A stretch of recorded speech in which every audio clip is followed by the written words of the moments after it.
All right, so hi all, welcome to the HubSpot Admin Hug. Today's hug is a deep dive into HubSpot reporting with Kit Lyman, reporting project manager at HubSpot. After this event, you're going to walk away with a better understanding of your data sources and how data joins impact your report, and how to pinpoint the data you need for your report. What makes your report visualization impactful, and features in the custom report builder. And I hear there's some new ones coming. So Kit, go ahead and take it away for us. Cool. Let me get my screen share. So I love HubSpot, so I just decided I'm gonna put everything onto a dashboard and use that kind of as our talking point. So just a quick brief overview. My name is Kit Lyman. I'm a product manager on the report builders team. So the two products that I own are the single object report builder and the custom report builder. I'm based in Portsmouth, New Hampshire, where I live with my wife, Caitlin, and our pup Chowder, who is right next to me. I've been at HubSpot for 8.5 years, so have stuck around for a while. I really love the product, love the people.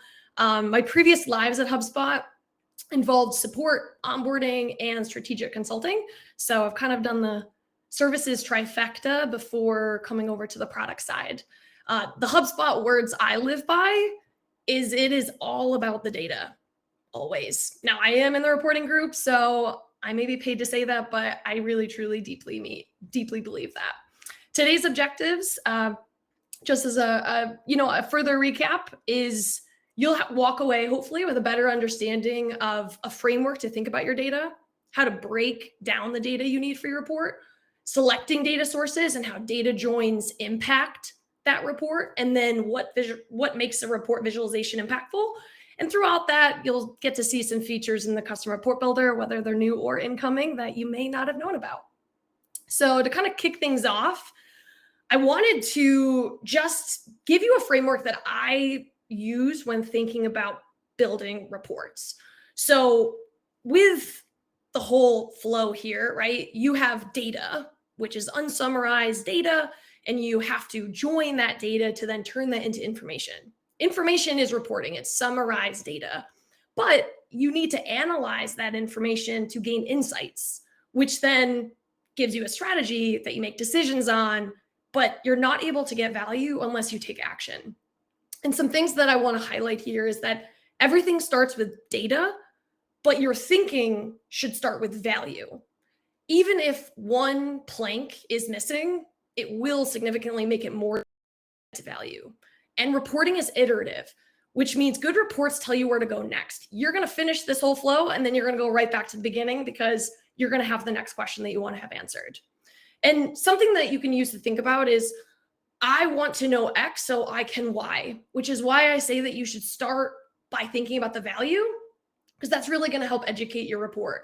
So just some 3 examples here is, 1, I want to know how often my top reps are engaging with contacts, so I then can establish activity goals for my sales team. Or I want to know my average deal size for new business so that I can then implement a discounting strategy. Or I need to know the email send times that have the most clicks so that I can adjust my sending schedule to improve my click-through rate. It's really understanding what you're trying to get out of it, because if you just build reports and there's no end goal, there's no taking actions, and there's going to be no value. And the next piece of this is, when you have this question, you want to break it down by data sources, dimensions and measures, and detail. So let's actually start with just that first example, right? So, and I really hope this is not super pixelated, because I saw Deanna's screen and hopefully it's not pixelated. It's not that bad. It's a screenshot. Okay, cool. So taking this question or taking this statement, I'm highlighting the data sources that are involved. So engaging is they're doing an activity. And with contacts, that is a data source as well. Now, I'm going to talk about data joins and why I'm marking this as primary. So just hold tight on that. So once I've identified my data sources in my statement, I then want to move on to dimensions and measures. And I'm going to talk about dimensions and measures for reporting, because these are really the 2 key things that you want to know when building out a visualization. So a measure is really an aggregation. It's a count of something, or it's revenue, but it is typically a number. But I want to know how often. That is a measure of how many activities are being done. And my dimension is that I want to look at a top rep, which my understanding is that's the owner of that activity, right? So these are my only two that I have marked in here. So the last step is really just identifying the detail. And the detail is really in the activity. So I want to understand my activity goals. So that would be, how often are they doing certain types of activities? So knowing all of this, I'm going to use this example when I go into the customer report builder, and I'm really going to build this out using this. But there are just a few things that I want to highlight, because a lot of reporting is needing just foundational understanding of data and how data works. And I think that's really going to help when you go into the software and you're using the tool, if you've got that foundational knowledge. So kind of think about it as like understanding the manual and then being able to use the tool. So the first thing that I want to just highlight is joins. Now, I wanted to do a poll of like how many people understand what a data join is, but feel free to just add some thoughts in the chat of whether you know what a join is or not. But I really want to just highlight what primary and secondary mean, because there's been a lot of questions around why does this impact the report? So you want to think that every single report that you're building with a customer report builder is going to be a left join, which means that this primary data source is the most important data source for your report. And you're looking at everything in this left table, and then anything in the secondary data sources that cross in the middle. So if you want to think about this with a common example, we've got contacts. Contacts is my primary data table. Here's all my contacts. These are my contact IDs. And then I join it with deals. Now, deals, you can have a one-to-many relationship with contacts, right? So you can see that I've got 4 deals that have a contact associated to it, but I've got this 5th deal that doesn't have any contact associated to it. So if I pick contacts as my primary data source, it basically removes that deal, because it's only looking at where is the cross in the middle. That 5th deal is over here, and it's not related to the contact. And we also can see that I still keep the contact that doesn't have a deal associated to them, because it's going to be all of my contacts. And what ends up happening once you pick your data sources and you go into the builder, is you now have this joined table, this big, long union table, where now I have all of my information together and there is a relationship between those. So just think about when you're joining data, primary really matters, because it may remove or keep certain records that you're wanting to keep in your report. Cool.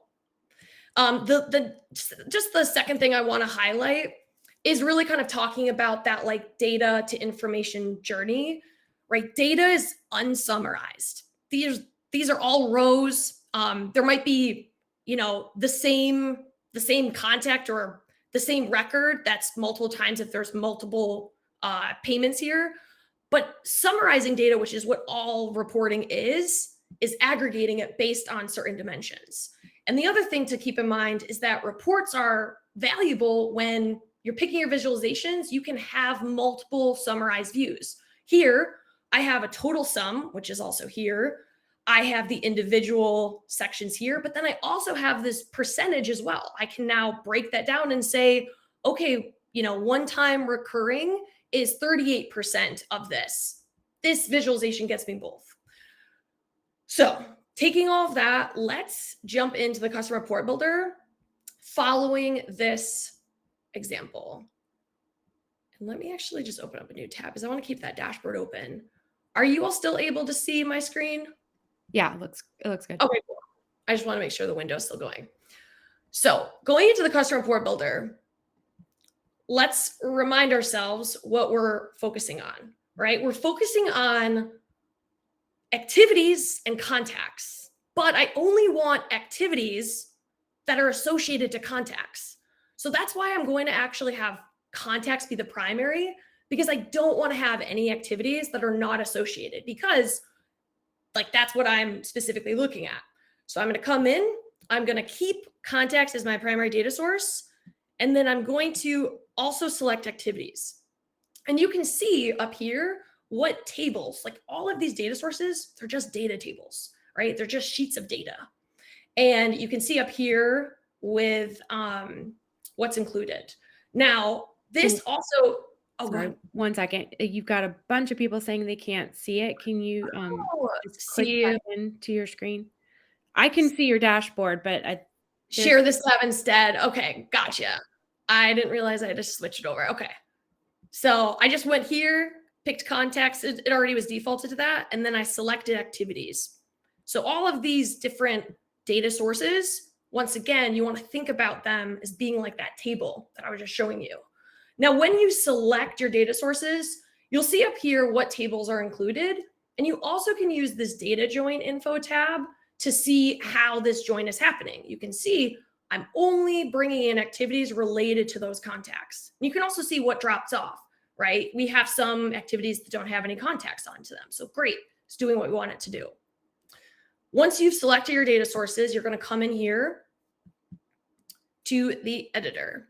Now, thinking about what you're wanting to report on is really helpful when you come in here and you're building a report, because when you have multiple data sources, there can be a lot of properties, and even like property management and just kind of cleaning up your data really, really helps, because when you come in here and there's a lot of, and I will just say, this is our demo portal that has so much junk in it. So it's like very overwhelming on all of these things I have to look at, but I already did the homework and I know that I want to have activity type.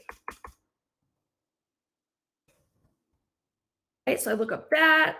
And for right now, I'm just going to bring it into my field section. Sometimes I just drag it right into my configuration area. But for right now, I just want to get an overview of all the properties that I'm wanting to bring in. I also want to have count of activities, because that's the measure that I want. And you can tell the difference of measures and dimensions by the color. So if I pull that in, it's going to be green. All dimensions are going to be gray. Now, the other thing I wanted was activity owner. I think that that's what the property is called, but I'm actually not seeing it. I see this one called activity assigned to. Now, I may not always have the right label or the right language for the property that's in here. So you can always click on this little ellipses and open up view property info to get an idea about more about this property. So this right here, we can see this is actually owned by HubSpot. So this is a default property on activities, which is great. I can also see that the majority of records that have activities have this. So I think that this is exactly what I want. And I'm going to bring this into my field section. I can either drag it or I can just add it to fields as well. Now, the other thing, let me just check back on my notes. Activity owner, activity type. I actually think I have everything that I need. So now it's thinking about how I want to configure this.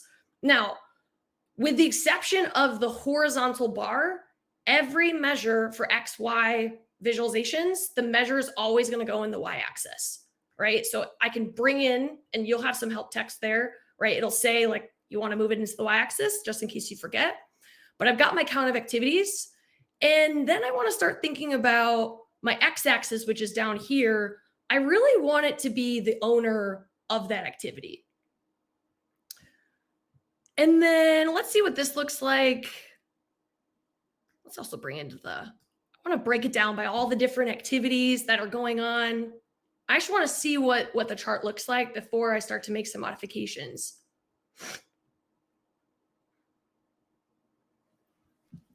While that's loading, we do have a couple questions on, let's see, when are we going to be able to segment marketing emails based on custom tags? That got upvoted a couple of times. Custom tags. What's a custom tag? Nicolo, do you want to elaborate a little bit on that for us? Property. They're saying property. A custom that we can fill. So I will talk about marketing emails. So maybe let's table that and come back to it. That's a great idea. Go ahead and add that to the Q&A tab if you wouldn't mind. Perfect. I think that was the only one that ended up in the general. I think everybody's moving things over to the Q&A, which I think is a great idea so that you can keep moving forward. Go ahead. Perfect. Okay, so I see this and I'm thinking, this isn't super helpful because I have so many different names here. And if I think about it, I'm really only wanting to know about my top reps. So maybe I'm going to make some adjustments to this. First, I could change the way that this is sorted. So I could say, I want to sort it by the reps who have the best activity counts up at the beginning, and then see how that looks. We'll find that it's still not really cutting down, it's just kind of organizing it a bit better. Still pretty hard to see. So I'm actually going to add a limit onto this. So adding a limit allows you to just size down your report, because you don't need all these outliers down here. You really kind of just want the top. So you can, let's just do the top 10 here. And you'll see I can do by count of activities and count of contacts. I'll apply that. Now, keep in mind that I'm actually not using any contact properties in my report. I'm really just using contacts to have the join. So I'm kind of Xing out activities that are not associated to contacts. So I'm still only using activity properties in my report. So this is getting a bit better. But as you can see, this is not very visually appealing because I have tasks in here. So I'm actually going to add some filters. And I want to, especially if I'm thinking about target goals, I really only care about calls. Oh, I don't want that. I want type. I only care about calls, meetings, and emails.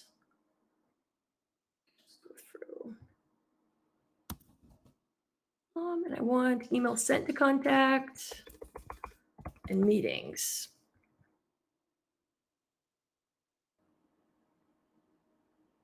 And that's going to just help me be a bit more visual. And that's looking a lot better. The other thing to keep in mind is I don't have any dates around this. I didn't really have that specification in my initial request. So that's why reporting is iterative, because then you're going to think, well, do we want to look at a month period? We want to look at activity date when it was created, right? So I could say, I only want to look at this quarter or this month. The other thing that you can start to think about is, is this the right visual for us and what we want it to do? Maybe it's pivot table, maybe it's not, but there's other ways that you can kind of organize this and get an understanding of, what people are doing. Yeah. So that's the first one. The second and third definitely can go into, they're going to get into more things like comparisons and different visualizations. But I wanted to pause and see, do we want to have me continue building things, those two other examples, or do we want to kind of open it up for just general questions? I think it might be a good idea to open up with general questions, just because Bevy is deciding it wants to be a little bit of a pain and it's not allowing people to upvote questions. So that question pane is going to get super full, super fast. Okay. So because we can't do it by rank, I'm going to go ahead and just do it from top to bottom. Anything that talks about future, I'm just going to go ahead and skip. Is it best practice to keep the number of sources for any report at a minimum? So the more data sources that you click on, the more data, the bigger that union table is going to look. So if you're involving an event filter, so this is not an event filter right now, but there's limits on time ranges because we put limits in place for performance reasons. So I think depending on, it's really understanding what data sources that you want to be looking at. I do also think when you select data sources, so let's say I wanted to look at landing pages and companies, right? So companies, and you'll see down here, companies aren't the ones engaging on landing pages. It's actually contacts filling out certain form submissions. And so you'll see that there's some supplemental tables that get added. So you can kind of keep track down here. Campaigns gets added, form submissions get added. That's why I call it auto join, because we're kind of doing a lot of the adding data tables for you. But I think it's really just focusing on not adding a whole bunch that you end up not using. It's really only, purposeful of how you want different records to be filtered out and what properties that you want to have access to for your report. Awesome. Let's see, I'm gonna ask the one in general chat because it was at the same time you were building. Are you thinking something like new properties for campaigns that you could create a custom property? Oh, I'm sorry, that was an answer to Nicola. Let me go back over to the Q&A. Let's see. It would be great if you can incorporate goals into the reports. So that is something that I can actually cover that with my second example. Okay. So let's change this report. Let me go back to my examples. So you want to know the average deal size that you have going on. So that's a time series report. That's actually just going to include deals. So cool. I only need deals. I'm going to discard this.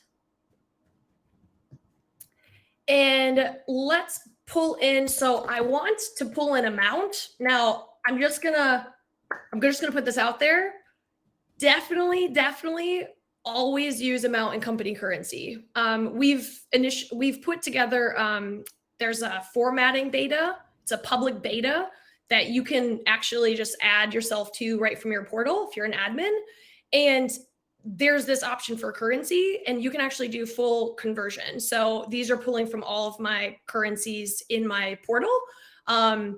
This cannot be done on any property that could have a mixed currency. So amount in company currency is a safe conversion. So I highly recommend any reporting that you're doing, just don't use amounts, just use amount in company currency for that. Now, I want to then pull in my close date. So time series, you need to have a semblance of time period in order to put a goal on it. Now, I wanted to specifically look at average. So I want to change my aggregation to instead be average instead of the sum. And I'm probably going to use a line chart more often than not, or area, because those tend to be like the best options for time series. Now, I will say this is kind of hard to read. So I'm going to be doing things in my chart settings. There's this option here called linear or logarithmic. Logarithmic just helps it be a bit more, you can see the scale just moved, and it's just easier to kind of see the differences. But keep in mind that like these spikes, they're not as dramatic. Now, when you have a time series, which means I have frequency, a date field that is on my x-axis, I can then add a monthly goal. Now, I recognize this is a static goal. So I can put, let's say $20,000. You'll see that static goal gets added. And there's been a lot of conversation about wanting to have the goals. So you remember setting up goals and revenue goals or calls made. Those are dynamic goals. And they're really specific goals where they have specific dimensions, filters, measures. And when you put it into a very customizable space, it just doesn't work. So there's conversation of how do we do that? How do we allow a dynamic goal to sit on data that doesn't relate to it? And so that's a conversation that we're figuring out.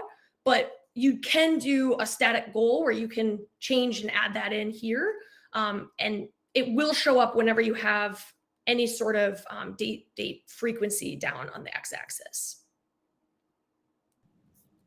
Awesome. Yeah, there was a bunch of goal questions in the Q&A, so that's perfect. Any different goal questions that are not the same as that one? Let's see, if each month has a different goal, how can we add that to this report? So you can only add one goal. That's the problem. Yeah. Let's see. Trying to filter through all these about to get you those. I think we covered all the goals unless I missed none. We do have a couple questions about data sets, so I don't know if you want to hit that next. That's probably outside the scope of today, but essentially that is a tool that you can create really specific properties, and you could do calculated fields. It's a really awesome feature. There was a hug that was done with Steven, who's the PM for data sets, that I highly recommend checking out. But essentially, it allows you to create your own data source that can be easily used and confined. So anyone who builds reports are only using those fields, those data sources, and it's just a bit of a cleaner experience. But you get much more with calculated fields, with formula I'll fields. add it to my list. All right, awesome. Let's see. Can you explain a bit of how the event timestamp affects the time-based report? So we're not really talking about a time-based report here. I don't know if you have intent to build one. So that's a great question. And I'm actually going to go into my third example, which is all around marketing email. So this is a public beta that also you can add yourself to if you don't already have that in your portal. It's called Marketing Email Analytics. And more often than not, you're going to want to also include marketing email data source, because that is all the rich data about the email. And there are two types of like date fields. There's one that's just like a date picker that doesn't have date time. And then there's date time. Usually those are events, right? So like if I open an email, that's an event. Whereas usually custom properties that you create and you're like stamping it in a workflow, it doesn't have a semblance of time. Date, time, and time-based reporting and historical reporting is like probably the hottest topic that's going around HubSpot. I think it's really coming down to data availability and storing that data and understanding what events we want to track. But for date time properties, which are going to be on all of these event data sources, you can break it down by the hour and the time period itself. So this was talking about wanting to look at the best send times for open rates. And so you've got this date picker field called delivered date. And I'm actually going to use a pivot table for this. I just find it's much better to look at. So I'm going to bring in my delivered date. And there's this option here called date part. And this is for all date picker fields. Now, hour of day won't be available if it's not a date time field. But the difference between monthly is a time base, so it's sequential, whereas date part breaks apart the actual date value. So for this, it's hour of day. It's going to actually be 12 a.m. to 11 p.m., right? So I can use that date part to really highlight that option. And that allows me to then pull in things like delivered rate, click-through rate, and actually start to see and translate what hour of day actually has the highest. Now, this is also where sorting is really valuable, because you want to determine how you want to sort this. And I basically want to look at the highest click-through rate and look at that. I can also pull in like emails or campaign name in my columns to have that sort of stuff. But I think does that answer the question about the time piece and kind of breaking it apart? I think it does for me. If you ask the question, if you want to go ahead and... Sorry. Can we confirm that this is hour of the day can only be used with HubSpot defaults and properties created via the API? UI created properties only use the actual date, correct? Yeah. So custom properties, like when you're picking, when you're like in property settings and you're picking as date picker, it's not a date time. So like that's been something that I've brought up of like, if you're stamping it in a workflow, it doesn't capture that time and it's just like this default time zone. So yeah, it's all HubSpot default. I'm not I believe that when you create it through the API, you can determine if it's a date time property, but I'm not, don't quote me on that, but I do know that the UI base, the custom properties are not date time, which is part of the issue. Sure. And can we sort by performance was right before that. Yeah, so you can sort by whatever measures are included in your report. I can't sort by something over here. I'd have to drag it in and use it in my report. And then you can decide how you want that, how you want that to go. Something that we are soon going to release is I don't even know what's in here, but we've got this new thing that's happening. So before, you only had value, which is actually like the internal. So if you think about like contact owner, company owner, there's kind of two values. There's the label, which is the person's name, and then there's like an internal ID of like who they are. And so we've added this label option so that it's actually going to sort by their name in alphabetical order versus their internal ID. A lot of people who want to do like sales reporting and they want to, resort it by the region or by the last name, that now is possible with this update that we're going to be hopefully, I think, probably pushing forward maybe this week or next week. Oh, that's awesome. And I want to know if I can report by custom campaign fields now. For instance, I have a campaign type.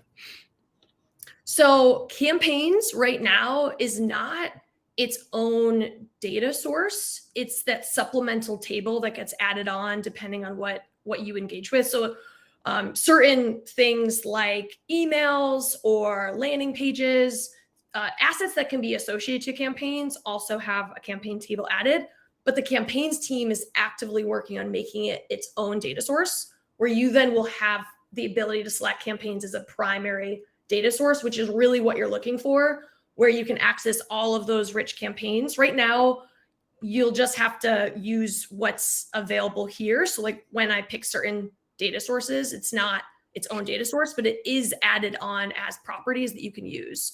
So like I can add on campaign name to this report where it's all under, these are all the properties, but I think a lot of people really want it as like its own data source, which is actively being worked on by that team. Okay. And she did it and she can filter by campaigns, which is what you're showing. But the next step is, I think, what the question was for. Perfect. We had a question in general. Is it possible to break down by unsubscribe rate with the marketing email analytics? Yeah, that is a rate that we should shortly be adding. So there was just something that we had to update with it, but that will be added on, I think, relatively shortly. But yeah, unsubscribe rate is actively being added. And Drake asks, for hour of the day, is it based off the account default time zone? Yes, so it is based on the portal time zone, and a lot to think about with the, like, I know that there's been a lot of questions around personalization of time zone, and it really comes down to the data. If the data is available, we'd be able to filter by it. But if the data is not available for us, then we're kind of working with what we have. But it is based on the portal time zone. Gotcha. This is a little more general question. What are the biggest focus areas for improving HubSpot reporting, both in short term and long term? Yeah, I'd say outside of our specific team, I think just overall discoverability and information architecture and how everything kind of works together, really weaving a story of how these tools, you kind of flow in and out of them. I think from our perspective, and I have my designer, Brittany, is on the call as well. And she's probably answering people's questions as well. But she and I are actually actively doing research on understanding perception of these two builders and, thinking about futures of them, just thinking about how we want to really consolidate and have people understand where they should go for certain things. And I think a second piece is really making all of that rich functionality visible and not, it's hard because we're doing a lot in the customer report builder, but I think a lot of people miss certain things and certain features that would be really helpful to them. So how do we surface that in good ways? I also think a big focus area is really around KPIs. So KPIs is essentially aggregate math. Aggregate math, let me actually just highlight that. Let's just do kind of contacts. Let's do life cycle stage. And let's do a table. So these are all aggregations, right? It's summing up all of the records that have that are marked as a subscriber. But then we've got this total number, and people want to use this total number. This is an already aggregated number. So let's say you wanted to do like % of contacts that are subscriber. You would need to take this number and divide it by this number. So having that ability, but being able to also be able to just swap in and out properties is a rather challenging problem that we're actually very close to solving for. And I think that you'll hear a lot of updates around KPIs and how we're using data sets for building out aggregate math in the coming months. So I think it's really exciting. That's, I think, a huge focus for me in reporting, because as a consultant, KPIs and metrics are so important for businesses to understand their success. And that's a huge part, especially if we think back on our journey of our framework. An insight is really that KPI, and that allows us to have something to really analyze easily. So I think that's also another big focus. That's kind of a good segue to, there's a lot of requests and a lot of questions on the best training and documentation to be aware of all of those amazing little nuggets and things in there, besides obviously Hug like this. So question back, actually, we can't talk, but I think there's two things to call out. One, if you're wanting to keep track of all of the awesome updates that are happening around HubSpot, you definitely want to be keeping an eye on product updates. This section is where also you can enroll in public betas, but you also can see all of the notifications that come out of what's new, what's sunset, what's a new beta. This is going to be a really great spot for you to keep track of all of the great work that the product team is working on. So I think this is a great way to stay up to date on features. In terms of training and resources, that's something that we're talking about. And there is a great reporting certification that's also going through a revamp. I think it's going to be coming up in the next few months. But lessons around data literacy and foundations of data and how you want to think about your data.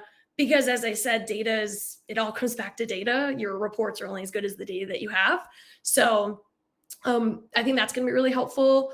Outside of that, there's knowledge-based articles. There's 2 knowledge-based articles for ours specifically of using the customer report builder and understanding the customer report builder. But I think the other thing that we're looking to have is more use cases, more scalable use cases, that instead of it being just report templates that are a question and it answers one at a time, we more have some more starting point that you'd be able to answer more questions all from one example. That's great. And don't worry, everyone. I know there's been some glitches and things like that. The recording will go out. And if you want to put your questions in the Q&A, I will make sure any ones we don't get answered on here will make their way over to Kit, and maybe we can invite Kit back to our hug. Let's see. What else we got over here? The single object builder can only create reports using one data source. The custom report builder can create reports using one or more data source. I'm not sure where the question is on there. Might be an answer to a previous one. Sales goals. Lots of documentation. Is there any way you can show in a pivot table the % of the row total or column total? See, that would require the aggregate math piece. that right now we can only do row level math, and what you're wanting is to be able to do column level math. So that's what we're looking to get with aggregate math updates. Yeah. Revenue attribution, we talked about that.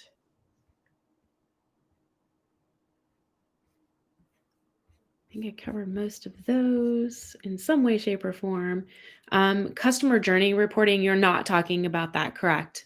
Yeah. No, just I could, but I may not be the best person just because that builder is owned by a guy named Davis. Yeah, I have it on my notes, everybody, to get someone here to talk to you all about customer report journeys.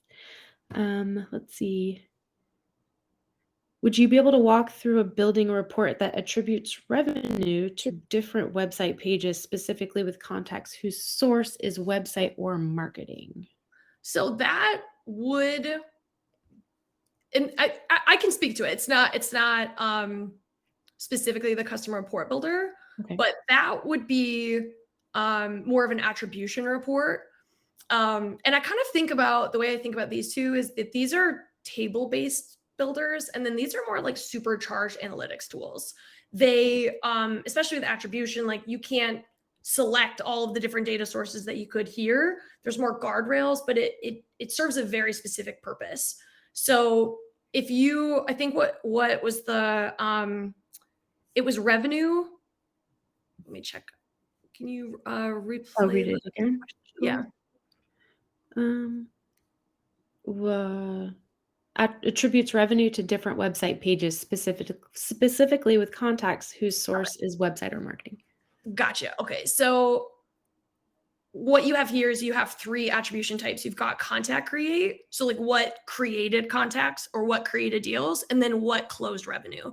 So you can start with some of these examples to like get you started. You can also create a report from scratch. This option kind of gives me a starting point, and it's really kind of playing around with it.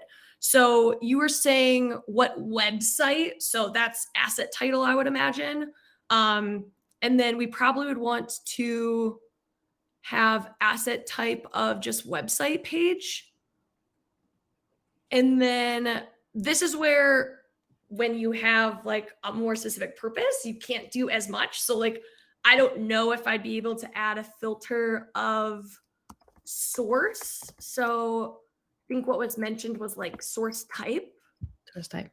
Yeah, and see, I don't have that field available. Maybe you could do UTM source, because this is kind of the standard sources. So this is where you would kind of have to play around and see what fields that you have available to you, but you can start to see, okay, I've got on my x-axis, I've got my website asset names, I've got my revenue, and this is closed revenue. But also keep in mind that it really does matter based on your attribution model. You can read the models here. Most often, you know, people like to do linear, but you could do like first touch or last touch. So I could say, what was the first interaction that we had, right? I could just add that as how I want to attribute the revenue, but it's going to come down to what do you have available for changing your standard filters, your dimensions. This is always going to be revenue because it's a revenue-based attribution report, but you have the ability to change how this is looked at as well.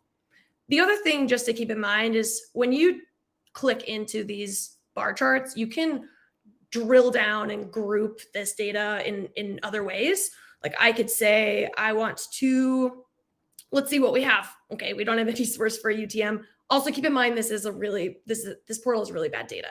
So it might not be the case for you. So I would recommend like exploring and digging around to see what's available. So some of this like reporting is exploration, right? You're not going to have all the answers when you start building a report. Sometimes you might want to see what's available. This is kind of a good trick to see what options that you can use and then, you know, pull that into the additional filter down here.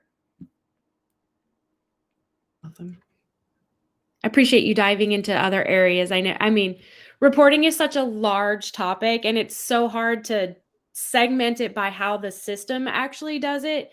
And, you know, at least in my brain it is. And I'm like, oh, I just want to know this. And then you have to go, okay, how does the system dissect it? And If we're on the topic of attribution, I did want to just highlight something in settings. It's under tracking and analytics. You have an option to customize what gets attributed or added to your attribution model. So you can turn on and off different aspects. You also can kind of see what's available to you in terms of what's happening on sales, what's happening on marketing, custom behavioral events is honestly a great way to get date time type of events that are happening. So I also think for all enterprise customers, take a look at that. So this is something just to highlight when talking about attribution as well. You got lots of love in the chat, just so you know. I know you can't see it as it's going by, but you tell my favorite presenter ever, you tell Kyle he's got some competition. So just so you know, everyone's loving everything you've got. I have the survey. It's going out to the chat so everyone can let you know how well you've done and how amazing you are. I apologize. The Q&A is kind of giving everybody a tough time, especially me, because I can't aggregate everything and get over the questions to you as fast as I would love to. Let's see. Can you build a conversions report on contacts when they complete an activity? For example, the conversion of leads to book a meeting with a rep. That would be a journeys report. Because journeys is about cause and effect. But once again, it does come down to what data is available. And that's where, is it tracking, is the lead status like tracking like property change? Like when they become a lead? They're saying off a conversion. So if meeting with the rep it could be an activity, it could be a life cycle change. It's definitely a journey where you would be able to, I mean, I can show it. It's not like you're not allowed in that part of this. Total justice. But I'm not unversed in it. So custom journey analytics is available for Marketing Hub enterprise customers. But there's talk about expanding into different data sources. So right now, this is all contact focused. So we were saying, let's say like a meeting. I think there's meetings in here. So like I book a meeting. I then convert. What is conversion? Because that can mean a lot of different things. Is that like a deal is created? Let's just pretend it's sounds good. Open a deal. There's gotta be a deal stage. Opportunity. Huh. I don't know. I think deals is maybe coming, but I could use opportunity to say, okay, how many meetings get booked? And let's actually say that they were like a lead before. I could put it above it. And let me just run the report to get something to show. So I start as a lead. I book a meeting. You can add filters onto this too. You can say like the meeting owner or the meeting source, like you can really kind of drill down on this particular step. Now, I am making sure that each step is required. I can mark steps that are not first or last as optional, which then changes some of the trajectory. Like, let's say if I mark this as optional, you'll be able to see, okay, how many people went from a lead to an opportunity that didn't book with a meeting. And because this is dealing with events, you've got to refresh the report each time you make a change to it. But it's super cool because you can see different pathways. So it looks like 28 of them and 9 people who booked didn't end up going on to opportunity. So not doing that great on that meeting. That's kind of what we can see there. There's also options to journeys. Oh, I got to basically make it required, and then I can turn it into a funnel. I kind of like the vertical funnel. I think it's just easy to see the conversions. Oh, I meant horizontal funnel. I just like the conversions on there. But you also got these great recap steps here. The other thing that there adding, which, yeah, it looks like you have this option. If you click into the contacts, you also can click on use in a list, and then that would open up the list tool as well, which I think a lot of people are excited about. The one last thing I'll mention is, especially if you're doing like website, like your web page was visited and the form was submitted, you are only seeing contacts who've visited the website and filling out a form. But there's this option up here where you can include anonymous visitors, which is awesome. This won't actually change the report because they're all contacts. But if you have, like, if you're looking at websites and the full funnel, that gives everyone, not just the contacts in your CRM. So I think that that's really special. But the main focus here is just getting more data points, more events, because that's what you then can just build out. I believe you can have up to 10 steps in here. So it's really just a super, super slick tool. There's also this demo if you wanted to see and you have access to this. So also something to keep in mind. Awesome. That's great. That's pretty awesome. Is there, and we're kind of getting towards the end, and I know there's still a bunch of questions. You've touched on everything, and I really appreciate that. And like I said, I will consolidate all the questions in the chat and make sure they get over to you, and hopefully we can have another chat like this again. Is there anything that, if you just had to give admins like the top number of things that they should really focus on when they're looking at the report builder, what should they just really dive into? So I think main things to just keep in mind is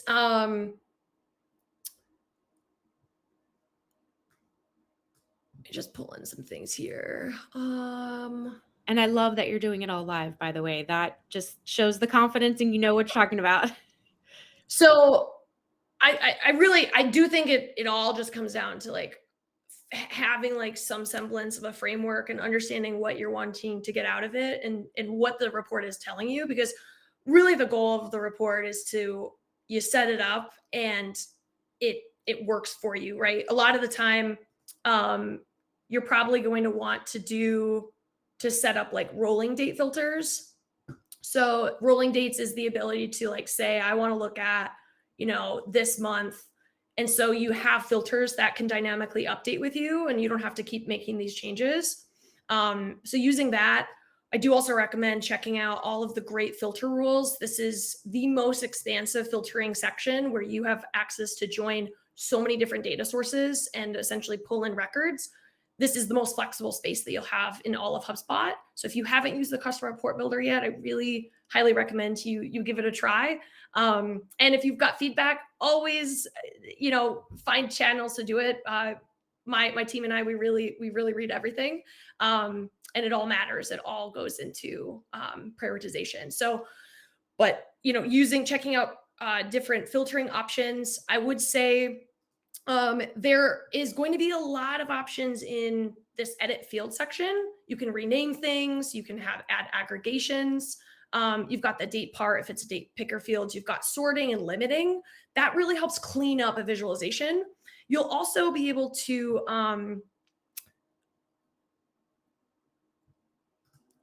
on here, let me change this filter because I wanted to show something that you can use, like this zoom feature. So if you wanted to kind of like really go into certain details, like you can use zooming instead of filtering. If you wanted to keep everything all in one place, you can reset it by going here. That's something to note. I do think knowing that there's property info to really understand, what's the fill rate of this, how many records have a value for this. You can also add it to fields right into your report. This also can help you figure out what needs to be cleaned up if there's duplicates or, something's just not working well, if it's just for reporting. I don't want to talk too much about it, but just keep an eye out in the next month for formula fields. It's going to be the ability that you can create reporting. It's row level calculations, but you can create reporting fields on the fly. It's using the same expression editor as in data sets. So you'll be able to get a taste of data sets. But that's going to be a really, really great addition where you can have fields just for reporting purposes and not clutter up your property settings. But that's something to keep in mind as well. Otherwise, I think it just really comes down to the data and finding the right visualizations for yourself. Certain visualizations may be scary, like scatter plots. Once you get the hang of it, it's super awesome. Scatter plots allow you to have two measures and you compare against it. The typical scatter plot is like age and body weight and like, are they related? If you're older, you gain more weight. You can do things like, average deal size and the amount of discount. Does that impact it? So there's a lot of really cool things that you can do with different visualizations. So just never shy away from that. I don't know if that actually answers anything. Hopefully there's some tidbits that can be taken away. I can tell you blew my mind with the zoom in feature. Didn't know that existed. Yeah, it's really cool. I don't know how, but just wow. Crazy. Yes, Patrick, we will be sending out the recording. You definitely you're going to want to go back and watch it. You missed a good one. Sorry. Apologize for whatever you had going on, but Kit laid out all kinds of amazing stuff. What else? Let's see. We'll be able to report for versus the future. I'm not sure what that means. Cersei, if you want to add some notes on that. Let's see. Some social media reporting questions, which we talked about before. You recommend reports. What do you recommend for some additional report training other than the academy? Like besides all of the resources that you've pushed out there, do you know of any maybe boot camps that might be coming out on reporting or anything like that? We're talking about it. I think it's a bit thin right now that we're finding the best ways. Knowledge base, keeping that up to date, the reporting certifications, getting a revamp. But I think it's also about having more how-to related videos. And we're also discussing and figuring out what we can do in-app to support things a bit better and help guide. So still figuring that out. I think the main avenues of knowledge base and academy and like things like this, I want to continue investing in. And it's also working with our services teams who work with all you great folks and partners and everybody to have, people understanding the best practices and everything going on and coming up. I realized that I can access the chat by going to my third tab. I did just quickly see, will HubSpot add median reporting? Yes, we're actively just adding median reporting. It's essentially the ability, this is not a great one, but on aggregation, you could do mean. We're going to be adding median. It's on our list, actively being worked on. Awesome. Very cool. If anyone has any additional questions, is there a best way to reach out to you? Is it LinkedIn? Is it email?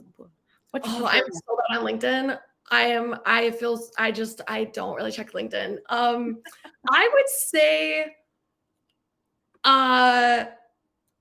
community is great. I used to be a consultant and like love answering questions, but I also find that like I could get myself in deep water by answering everyone's piece. So I think honestly, fill out that survey. And if you have any questions, I will see them, I will read them, and that will go into all of the resources that we're thinking about. I also think community, upvoting, creating new ideas, that's where we're, me and my team live and update. I'd be happy to, if there's interest, to do another one of these and we can kind of keep it just overall AMA. And I have no problem answering things on the fly. I apologize for anyone that I didn't get to answer their questions. They're all very great questions. Bevy didn't make it any easier and there was tons and they were scrolling by and I was trying to sort them. So I apologize. I take that on myself. I wanted everybody to join us, but then I guess Bevy couldn't handle it in the end. No, but I appreciate all of your information. You've shared all kinds of things that, I mean, like that Zoom, there's tons of us in here going, what, how did you do that? Like, I've never seen that before in my life. Everything you've shared is great. And speaking for myself and the person who actually gets to schedule these, I want you back. So okay. I will make sure you come back and we'll get you some questions ahead of time. I think that might help and be something a little more beneficial for the group. So I really appreciate that. And if anybody hasn't joined any of the other hugs that are coming up, definitely keep that in mind. And don't forget to fill out that survey. Thank you so much, Kit. Really appreciate all of your expertise. And thank you for making such a great event. Have a good one. Absolutely. Thanks, everyone. Bye, guys.